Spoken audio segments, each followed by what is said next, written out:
Hello friends, हमारे YouTube channel study and motivation में आप सभी का स्वागत है। आप देख सकते हैं कि राज्य शिक्षा केंद्र मध्य प्रदेश भोपाल द्वारा दिनांक 6/6/2023 को एक नई नोटिफिकेशन जारी की गई है जो कक्षा 5वीं एवं 8वीं के लिए बहुत ही महत्वपूर्ण है। आप देख सकते हैं विषय में दिया गया है कि पुनः परीक्षा वार्षिक मूल्यांकन कक्षा 5वीं एवं कक्षा 8वीं सत्र 2022-23 महत्वपूर्ण निर्देश एवं समय सारणी। यानी जो बच्चे कक्षा 5वीं में 8वीं में अनुत्तीर्ण हो गए हैं उससे संबंधित महत्वपूर्ण निर्देश जारी किया गया है और समय सारणी भी जारी की गई है जो इसके अंदर संलग्न है। हम उसका पूरा डिटेल जानने वाले हैं। डियर फ्रेंड्स, यदि आपने अभी तक हमारे चैनल को सब्सक्राइब नहीं किया तो इसी प्रकार का नोटिफिकेशन तुरंत प्राप्त करने के लिए आप हमारे YouTube channel study and motivation को तुरंत सब्सक्राइब करें, हम जानकारी दोस्तों के साथ शेयर करें। आप देख सकते हैं इसमें दिया गया, हमने इसमें हाईलाइट करके आपको महत्वपूर्ण जानकारी बताने का प्रयास किया है। आप देख सकते हैं इसके अंदर विषयांतर्गत लेख है कि मध्य प्रदेश की समस्त शासकीय मान्यता प्राप्त अशासकीय अनुदान प्राप्त शालाओं एवं मदरसों में अध्ययनरत कक्षा 5वीं एवं 8वीं के छात्रों की वार्षिक परीक्षा सत्र 2022-23 के परिणाम की घोषणा उपरांत परीक्षा में एक अथवा दो विषय में अनुत्तीर्ण विद्यार्थियों की उत्तर पुस्तिकाओं का अनिवार्य पुनर्मूल्यांकन, अंकों की पुनर्गणना, पुनर्प्रविष्टि का कार्य किया गया है। तो आप देख सकते हो, आप जो हाईलाइट किया गया उसमें लिखा है कि जो कक्षा 5वीं में 8वीं की जो वार्षिक परीक्षा हुई थी उसके एक अथवा दो विषय में जो छात्र अनुत्तीर्ण हुए थे उनकी जो उत्तर पुस्तिका है, जो उन्होंने एग्ज़ाम दी थी और जो पुस्तिका थी उसका पुनर्मूल्यांकन, अंकों की पुनर्गणना एवं पुनर्प्रविष्टि की गई है।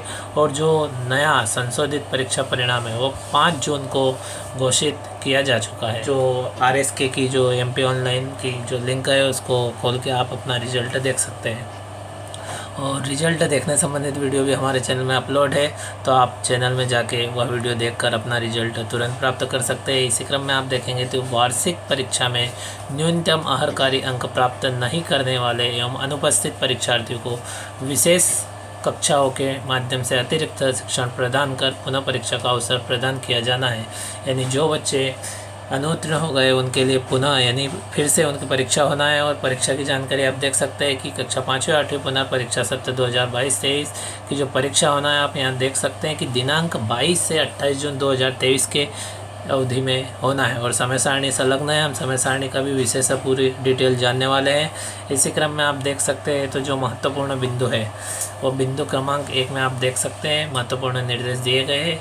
महत्वपूर्ण निर्देश क्रमांक 1 में हम देखते हैं कि प्रोजेक्ट कार्य के अंक की प्रविष्टि, तो इससे संबंध में महत्वपूर्ण जानकारी है कि ऐसे परीक्षार्थी जो मुख्य परीक्षा में अनुत्तीर्ण है किंतु प्रोजेक्ट कार्य में 7 से कम अंक या 1 से 7 अंक है होने के कारण अनुत्तीर्ण है। यानी जिन बच्चों को 20 में से कम 7 अंक आने थे किंतु उनको 7 से कम अंक प्राप्त है और वो अनुत्तीर्ण है, ऐसे परीक्षार्थियों के लिए अध्ययनरत शाला के विषय शिक्षकों द्वारा अनुत्तीर्ण हुए विषयों का प्रोजेक्ट वर्क छात्रों से पुनः जमा करवा जाकर उनका पुनर्मूल्यांकन किया जाना है। यानी जो बच्चे प्रोजेक्ट कार्य में फेल हो गए हैं या अनुत्तीर्ण हुए उन बच्चों के लिए प्रोजेक्ट कार्य फिर से करवाया जाना है और उनका प्रोजेक्ट कार्य का मूल्यांकन करने के उपरांत अंकों की प्रविष्टि पोर्टल पर दिनांक 10 जून 2023 तक अनिवार्य करना है। इस दिनांक का विशेष ध्यान रखें। इसके बाद में पोर्टल पर एंट्री नहीं हो पाएगी। आप देख सकते हैं कि 10 जून के पश्चात पोर्टल बंद करा दिया जाएगा, ऐसा राज्य शिक्षा केंद्र का निर्देश है। अतः अंकों की प्रविष्टि इस दिनांक के पूर्व तक करना सुनिश्चित करें।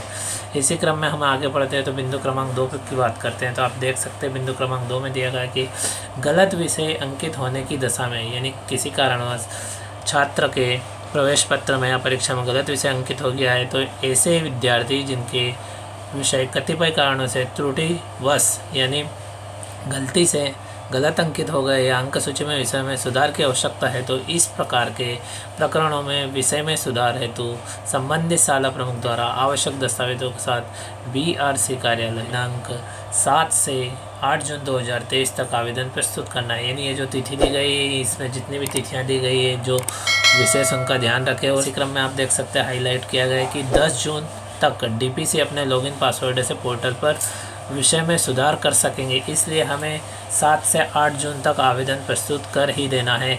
अब बिंदु क्रमांक 3 की बात करते हैं तो आप देख सकते हैं कि अर्धवार्षिक मूल्यांकन के अंकों की प्रविष्टि, यानी परीक्षार्थी जो मुख्य परीक्षा में उत्तीर्ण हैं किंतु अर्धवार्षिक परीक्षा के अंकों की प्रविष्टि नहीं होने के कारण अथवा शून्य अंक अंकित होने के कारण अथवा गलत अंक प्रविष्टि के कारण अनुत्तीर्ण है। यानी जो अर्धवार्षिक की त्रुटि के कारण भी बच्चे कहीं अनुत्तीर्ण हुए हैं तो उस त्रुटि को सुधार करने का भी मौका मिला है। आप देख सकते हैं केवल ऐसे प्रकरणों में शाला द्वारा बीआरसी को अर्धवार्षिक परीक्षा की मूल्यांकित उत्तर पुस्तिकाओं की फोटोकॉपी के साथ आवेदन प्रस्तुत किया जाएगा। बीआरसी दस्तावेज का परीक्षण कर सही पाए जाने पर सुधार करने हेतु डीपीसी को भेजेंगे अथवा लॉगिन से सुधार की कार्रवाई 10 जून तक करेंगे। यानी ये काम भी 10 जून तक होना है। इसी क्रम में बिंदु क्रमांक 4 की हम बात कर ले तो इसमें लिखा हुआ है पुनः परीक्षा हेतु परीक्षा केंद्र, यानी कक्षा 5वीं 8वीं की जो पुनः परीक्षा होना है, सप्लीमेंट्री परीक्षा कह सकते हैं, या जो शासन के द्वारा दोबारा मौका दिया गया है और जो पुनः परीक्षा है उसके जो केंद्र केवल संकुल स्तर पर रहेंगे। अगर किसी जिले में किसी परीक्षा केंद्र हेतु 500 से ज़्यादा परीक्षार्थी हो रहे हैं तो उस स्थिति में राज्य शिक्षा केंद्र द्वारा अनुमति उपरांत दूसरा परीक्षा केंद्र निर्धारित किया जाएगा। यानी किसी संकुल केंद्र पर 500 से अधिक छात्र होने की स्थिति में वहाँ पे एक और परीक्षा केंद्र राज्य शिक्षा केंद्र की अनुमति के पश्चात ही निर्धारित किया जा सकेगा। बिंदु क्रमांक 5 की बात करते हैं तो आप देख सकते हैं शालाओं की परीक्षा केंद्र से मैपिंग, यानी शाला प्रमुख द्वारा अपने लॉगिन पासवर्ड से लॉगिन करने पर अपनी शाला के परीक्षार्थी हेतु निर्धारित परीक्षा केंद्र देख सकेंगे। यानी जो शाला प्रमुख है वो अपने बच्चों के परीक्षा केंद्र को अपने लॉगिन पासवर्ड से लॉगिन करके परीक्षा केंद्र देख सकेंगे। इसी क्रम में आगे बढ़ते हैं तो बिंदु क्रमांक 6 की बात कर लेते हैं। तो देखिए परीक्षा केंद्र पर परीक्षार्थी को पहुंचाने का दायित्व, यानी पुनर्परीक्षा हेतु सूचीबद्ध मैप्ड परीक्षार्थियों की परीक्षा में उपस्थिति एवं परीक्षा केंद्र तक पहुंचाने का दायित्व संबंधित शाला के शिक्षक का होगा। इसी के नीचे दिया गया है कि शासकीय शाला में परीक्षा केंद्र तक परीक्षार्थियों को पहुँचाने में होने वाला बजट व्यय, यानी जो खर्च होगा स्कूल कंटीजेंसी मद से किया जाएगा। इसी क्रम में आप देख सकते हैं बिंदु क्रमांक 7 तो परीक्षार्थियों को प्रवेश पत्र जारी करना है। यानी अभी जो सप्लीमेंट्री एग्जाम होना है, दोबारा मौका जो दिया जा रहा है शासन के द्वारा, जो दोबारा परीक्षा होना है उसका जो प्रवेश पत्र है आप हाईलाइट में देख सकते हैं कि 15 जून 2023 को परीक्षार्थी के प्रवेश पत्र निकालने की सुविधा रहेगी।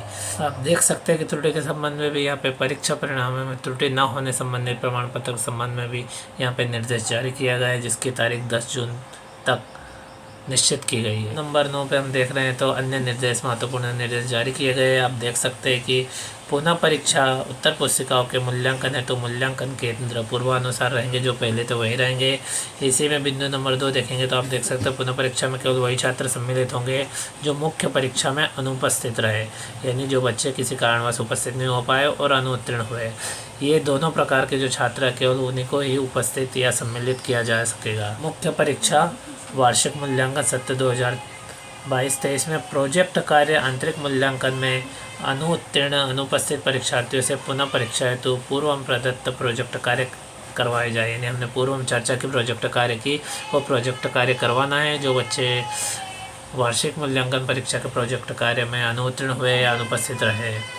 इसी क्रम में आप नीचे देखेंगे पूर्व में राज्य शिक्षा केंद्र के पत्र क्रमांक 75 से दिनांक 23/3/2023 द्वारा निर्देश प्रदान किए गए थे कि दिनांक 5 जून 2023 को परीक्षा परिणाम घोषित होने के पश्चात भी छात्र उत्तर पुस्तिका का अवलोकन कर सकता है। ऐसा निर्देश पूर्व में जारी किया गया था, किंतु आगे आप देख सकते हैं कि इसमें संशोधन करते हुए निर्देशित किया जाता है कि उत्तर पुस्तिकाओं का अवलोकन पुनर्परीक्षा के पश्चात किया जा सकेगा। इस संबंध में पृथक से निर्देश जारी किए जाएंगे। आप देख सकते हैं कुछ और भी इसमें महत्वपूर्ण निर्देश दिए गए और यह पत्र राज्य शिक्षा केंद्र द्वारा जारी किया गया है दिनांक 6/6/2023।